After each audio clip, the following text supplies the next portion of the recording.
lunchtime. You talk about millions not being at school, millions more are failing to learn. Are those the twin crises?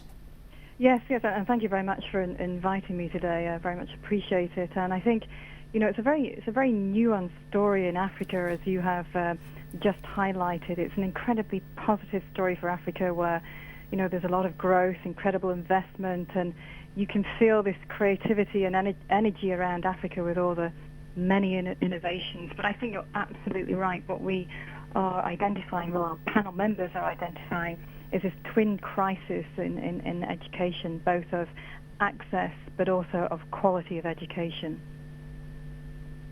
Okay, millions not at school. Is that because the schools aren't there? Is that because the people that are not at school can't get to school? Can you characterise that crisis for us? Yeah, I think there's no kind of one reason. Africa is pretty complicated, all these 54 countries.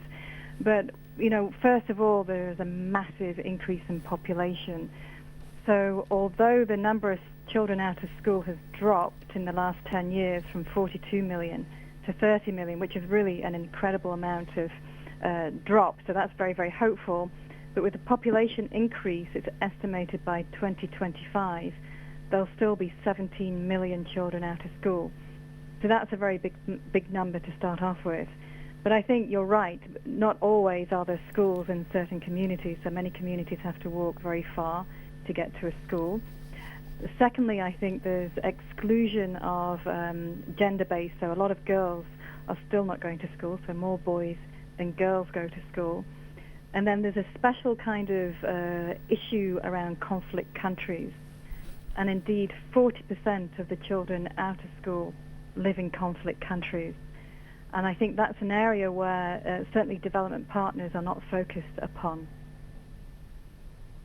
The second crisis that you identify, millions that not at school, is the first one. We've dealt with that. Millions more are failing to learn. So what you're saying is those that are at school are either not receiving the correct education because of the environment, or potentially because there isn't the skills, there aren't the teaching skills. Can you tell us about that?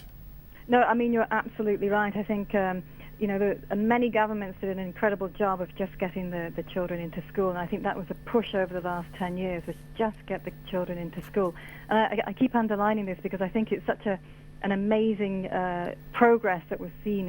It's not all like a terribly negative picture, but it will become a very negative picture going forward, and I think that's why we're alerting people to these issues now. And one of the critical issues is that Africa will need 1 million more teachers. And that's a lot of teachers, so when the children go to school, often the schools are crowded. So this is a very big problem. The second big problem is the actual training of the teachers. And this is more complicated to train teachers. Countries across the world face that challenge.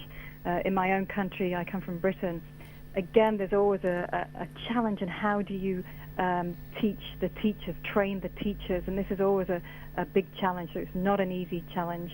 And I think thirdly, some of the children who do go to school don't always go to school every day, often do not have breakfast before they go to school, and it's very difficult to learn on an empty stomach. And often at certain times of the year, they have to stay and help in the household or help in the farms. So again, it's a kind of a multi-layered picture.